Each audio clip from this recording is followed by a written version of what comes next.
And welcome back to the another episode of Daily News Quiz Analysis for IAS Prelims 2025. It is 1st December today, and in this video we are going to discuss various types of questions which are very much relevant with respect to your prelims exams. You know, before we start solving these questions, I would like to give you the brief intro about this initiative so that you will get more connected with the video. You know, every day in this video, we discuss three types of questions basically. The first set of questions which we discuss here are taken from the current affairs. You know, we take up the most important articles from the newspapers. We break them down into the simplest language possible and derive the questions from those articles so that it will give you the idea how the questions do actually come in the exam, how the questions can be asked in the exam from those articles, so that it will help you prepare well for your prelims examination. You know, after solving the questions with respect to the current affairs, we take up the another portion which is from the static topics. You know, we had started discussing the static topics also here, and we discuss every day a question from the static topic so that it will give the idea whether how brief the topic would be, how the questions can be asked from those discrete topics. So we cover those topics also so that it will help you prepare very well. And at the end, after solving these questions, we take up the at the end, at the last part of our discussion, we take up some previous year questions too, so that it will give you the actual idea how the questions do actually come in the exam and what can be the ways and methods by which we can solve those questions. So this is in a nutshell about this video which we are going to discuss here. You know, with this, I would like to request you guys few things. First of all, you know, if you are preparing for next year's exam, so please do write down these questions. You know, they are going to be very much important for you. You know, as I discussed the sources of questions which we are going to discuss here. And the good thing about that is it is the same source which is used by the UPSC also. So there are high chances that many questions can coincide, or if not the questions, but at least the concepts will definitely coincide.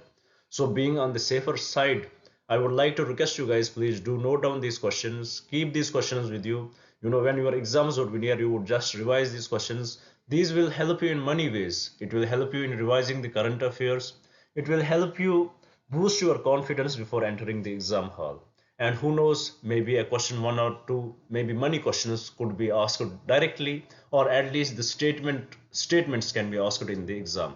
So please do write down these questions and keep them with you and do revise these questions. So with this, one thing I would like to request you before we start our discussion, that is, please do subscribe the channel and share it with your friends so that they may also get benefited from this initiative which we had started a long time ago, and we are continuing it. Now, without any delay, let's have a look at the first question which we are going to solve here. You know, as the question is very direct statement based, very factual based, it says which of the following countries is the largest exporter of plastic and rubber products in the world. You know, you would wonder why we had asked this question. You know, one thing I would again add here, you know, by solving these questions, I give you the brief about the news article itself. So it is not just a question, just a simple quiz. In this video, we also discuss what was in the news. So it covers your newspaper also, and it covers your most important articles in the newspaper which are relevant for your exam, and also it gives you the brief about this question. So it is a two-way process here. Now coming back to the question, it says which of the following countries is the largest exporter of plastic and rubber products. You know, you would wonder why we had asked this question here. The reason for that is there was an article in the newspaper which talked about fear of deadlock in plastic pollution talks. You know, you would had if you you would had read your newspapers, if you are very well aware of the current affairs, you would definitely know that UNFCCC discussions are over, and now there was a discussion on the plastic, you know, plastic burden, plastic, you know, plastic pollution caused by the plastics, you know, in the zone, and it seems that the negotiations are not going anywhere there. You know, if we would see about, you know, if we will discuss about what are the you know, major reasons for this plastic pollution in our world right now, if we will look at the, if we will track this down from the last few decades, we will definitely see that there is a exponential rise in the plastic production. For everything which we do in our day-to-day life, from the smallest, for example, for buying simple biscuit or something or chewing gums, we use plastic for that till for the construction purposes. So from the toe to the head, these plastics are used in abundance, and its production has risen to the highest levels. And it is said that from last few decades, it has been risen exponentially. And one more thing about this is that the how much plastic which we are using in the world right now, only 10% of it is recycled. The another 90% which is used is, that is not recycled, and that is, either that would be dumped into the waste, or that would be dumped into the sea, or that would be burned, and it would finally lead to different kinds of pollutions in the world. So this is the major issue with respect to that. Now, why there is a deadlock in the Burson, summit, where this is discussed about the plastic. Burson, it is located in South Korea. So why there is deadlock in plastic pollution talks? It is because there are two ways this could be understood. The first, there are two, in this convention, or we can say in this summit, there are two, more than 200 countries are participating in it. More than 200 countries are discussing this issue. This convention about the plastic production, it comes under the UNEP, United Nations Environmental Program. So they are discussing over it how this plastic pollution can be reduced. So more than 200 countries are participating in it. Approximately 200 countries are participating in it, and there are difference of opinion with respect to it. Few countries, they believe that it is not the problem that the world is producing so much plastic. That is not the issue. But what is the major issue? It is the management of the plastic. And to the another side, the another countries which argue that it is not the management is the issue, but the speed at which we are producing the plastic, that is the major issue here. So there is the deadlock over that discussion. And also India, there are countries which are promoting that there should be tax on the plastic production, which India is the part of, and India believes that it should not be like that. So with respect to this, there is a deadlock on this. So with respect to this article, we had brought this question here: which countries are the highest producers of the plastic and rubber products? So as it was in the news, we should know about it. This question can be asked in the exam. So I hope you had understood the article. Now let's try to solve this question. What are the countries which are the highest producers of the plastic and rubber products? Here the question, solution to this question is very much clear. It is China at the number one highest producer, then it is Germany, then it is United States, and then South Korea. We can say 1, 2, and 3, and South Korea at the 4. So this is the order of these countries at the rate at which they produce the plastic products. So with this, let's move to the another question and try to solve that. Here the question is about the Here the question is about the duck curve. Let's see what does it say. The duck curve is a graphical representation of the challenge faced by grid operators. It is a challenge faced by grid operators in integrating high levels of variable renewable energies such as solar power into the electric grids. So it is a challenge faced by these grid operators. So here you may ask me, sir, what was the reason why we are discussing this duck curve? It seems something related to electrical engineering, but why we are discussing it here? Because mention of this was in the newspaper today, and the context to this is the the use of EVs and their impact on carbon emission. There is one stereotype, or we can say one thing which is misunderstood about EVs, that they don't produce the carbon emissions, which is totally incorrect. When we understand the electric vehicles, there are, electric vehicles, they also can lead to the production of carbon emissions. For example, at the production level, at the consumption level, how they are produced. And these electric vehicles, they need charging, and from where that electricity is generated, that may be generated from the coal industries. So this will, from the coal, so this will definitely have impact on the carbon emission. So with respect to this, there is an organization which is named as CSEP, which says Center for Social and Economic Progress. It says that these electric vehicles, they are usually charged at night because of the workload they have, because of the need of that charging. It says that irrespective of charging these electric vehicles at night, it should be charged in the day. So with respect to this, there is always a mismatch when do you need this electricity and when it is available. So with respect to this duck curve was in the news. Now let's try to understand what it is.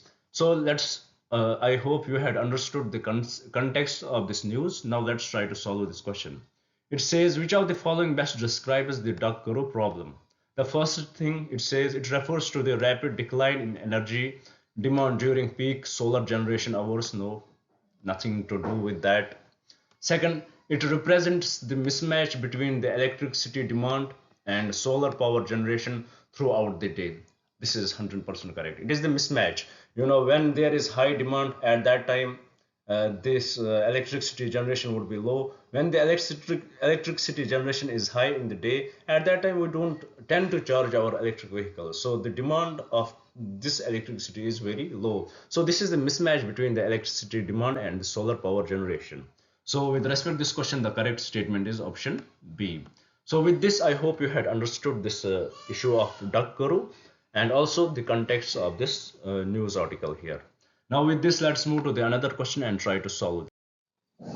Here the question is about the tinnitus. It says tinnitus, a condition characterized by the perception of sound in the ears when no external sound is present, is often associated with, you would had seen in the movies when an actor, he would hit someone on ear or head, that uneven sound, ting, something like that. It comes, when first time I was watching Dabang, when I was, you know, it was my first time and I heard that sound. I thought something happened with the TV. So that uneven sound is called tinnitus. So it is a condition. It is a rare condition. Correct. Now, why we are discussing this, because the term was mentioned in the newspaper, and let's try to understand what this is, as it is directly mentioned in the question here. It is a condition characterized by the perception of sound in the ears when no external sound is present. Actually, there is no external sound, but this sound appears in the mind. It is often associated with, so before solving this question, let us see what is the context of this question. Basically it talks about the noise pollution. We would had often seen discussions related to the firecrackers, during the Diwali seasons or during the festivals. And Supreme Court has given its verdict with respect to the firecrackers, that green firecrackers should be used. But one thing which we are ignoring here, we are just concerned towards one kind of pollution which are created by them, that is air pollution. But one thing which we ignore in that is associated with the noise pollution. The noise pollution which they create, the impact it could have on the ears of the children or on the ears of the other people which are near them or which are using these crackers. So with respect to this, it is said that because of the impact of those crackers, this tinnitus can be found in many people which are associated with it, and it has, these firecrackers have had impacted, it has huge impact on the hearing loss in the people. So these firecrackers not only can produce the air pollution, but it definitely can impact the noise pollution in the state or in the country. So with respect to this term was in the news. Now let's understand, let's see what does it say. It says this tinnitus, it is often associated with age related hearing loss, 100% correct. Exposure to loud noises, 100% correct. Certain medications, 100% correct. So with respect to this question, all the statements are correct. But here we were discussing it about with respect to the exposure to loud noises, as it was mentioned in the article. But this tinnitus is associated with all the items which are mentioned here. So with this, let's move to the another question and try to solve it. Here the question is about which Indian state is the largest producer of the potatoes.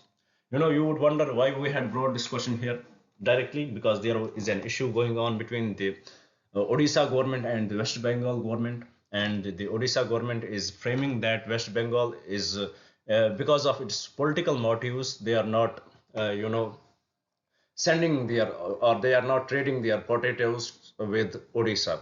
Odisha, they are very much dependent on the imports from various states, because they are not able to generate that much potatoes as much they need it in their state.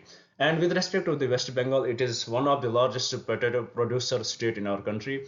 Almost 23% of the potatoes produced in our country is produced from West Bengal, and they used to trade it with the Odisha. But recently there were uneven rains in West Bengal, and because of that, their potato production has been impacted. And because of that, the West Bengal government, they had issued notice that they will not trade in potatoes with respect to other states, and it did not go well with the Orissa. And Orissa now is going to trade with other states, other nearby states, and even with the Punjab. So this is the nutshell about the news. And here, what we need to know, what are the, UPSC is very much unpredictable. They may ask you direct question, which states are the highest producers of the potato. So we should know about that, as there was mention of this in today's newspaper, in today's news article. So with respect to this question, the highest producer of, the largest producer of potatoes in our country is, first, it is Uttar Pradesh, almost 29%. Then it is West Bengal, it is 23%, then other states, then Bihar and Madhya Pradesh. So with respect to this question, the highest producer is Uttar Pradesh, 29%. And after that, it is West Bengal. So with this, I hope you had understood the question and also understood the context of this question. Why Orissa government is blaming that? Because it is because of the political motives of the West Bengal, because there are different governments in these two states. West Bengal, it is led by Trinamool Congress, and Orissa, it is led by some different government. We can say BJP. So with this, let's move to the another question and try to solve that. Here the question is about the sickle cell anemia. Question says, sickle cell anemia is a genetic blood disorder primarily affecting people of African descent. It is caused by a mutation in the gene responsible for producing, very simple and straightforward question. It is definitely impacting the hemoglobin, the red blood cells, their shape changes into a a crescent shape. Now, you may ask why, sir, we had brought this question. It is definitely because of the hospital in Cuttack is likely to be a one-stop center. Cuttack in Odisha, there the hospital there is built, and that would be the one-step center for the sickle cell anemia, where it would be treated. And you may ask why it is Cuttack or Odisha, why the government has chosen this place, because in this place the most tribal people are living, and this disease is very much found in the Orissa. So to this question, the correct answer is option A, and the context to this is because of the a hospital in Cuttack, which is likely to be a one-step center for treating sickle cell anemia. So with this, let's move to the another question, and it is the last question with respect to the current affairs. It is about the World Central Kitchen. It says World Central Kitchen is a non-profit organization founded by renowned chef Jose Andres. Its primary mission is to, so what is the primary mission of the World Central Kitchen? Provide culinary training to underprivileged youth. No. Promote sustainable food practices and reduce food wastage. Not this. Provide meals in disastrous zones and areas of conflict. 100% correct. So with respect to this question, the correct statement is option C. It is a non-profit organization, first of all. Why it is in news? Because few members of their staff had been killed in the conflict in Israel versus Gaza, as Israel has fired some rockets and it had hit some stuff of the World Central Kitchen, and they are now withdrawing from the Gaza area. Now it could impact the food availability in the Gaza, as it is already in the war. So this is why it was in the news. What is their role? They provide meals in disastrous zones and areas of conflict. So with this, we had completed the questions with respect to the current affairs. I hope you had understood them. I hope you had got the context why we are discussing these questions. If you have any questions in the mind, if you have any doubt, please do write in the comments. We are here to solve them. We are here to help you. Now with this, let's move to the another part of our discussion where we will solve a static topic here, as we had started with Indian polity, and right now we are discussing the fundamental rights. And in fundamental rights, we are discussing different kinds of writs, which are the special powers to Supreme Courts and High Courts. So now let's solve that. Here, the question is with respect to, let's discuss the question. It says, which of the following writs is issued by a higher court to a lower court or tribunal to prevent it from exceeding its jurisdiction or acting unlawfully? So what do you think which writ is? It is definitely the writ of prohibition, because it is this writ of prohibition, it is not applied to any public authority but to the lower courts by the higher court, or the semi lower courts, or we can say semi judicial organization, that is tribunals. So with respect to this question, the correct statement is it is writ of prohibition. It is issued by a higher court to lower court or tribunal to prevent it from exceeding its jurisdiction or acting unlawfully. With this, let's move to the last question of today's discussion, where we are going to discuss a previous year question and we will conclude our discussion here. Here the question is about the Annie Besant. She was first responsible for starting Home Rule movement, 100% correct. She was responsible for starting Home Rule movement in India. Second, the founder of the Theosophical Society. Let's keep it here. Third, one is the president of Indian National Congress. This is also correct. Option 1 is correct and option 2 is also correct. But you may wonder, this she was the founder of Theosophical Society, because you would have heard about that she was the member of the Theosophical Society, and if you have no proper knowledge about it, you would definitely mark it correct. But unfortunately, this is incorrect. It is not her who was the founder of the Theosophical Society, but it is Henry Steele Olcott who was the founder of the Theosophical Society. So with respect to this question, the correct statements are option 1 and option 3. She was definitely the second president of the Theosophical Society. She was definitely responsible for starting Home Rule movement in India, and she was one of the president of Indian National Congress. But she was not the founder of the Theosophical Society. So with this, we complete today's discussion. I hope you would like the video. I hope you would share it with your friends, and I definitely hope you would subscribe the channel. And please do write in the comments what else should we bring for you. We are here to help you and improve ourselves too. So thank you very much for staying with us. Thank you. Have a nice day and best of luck.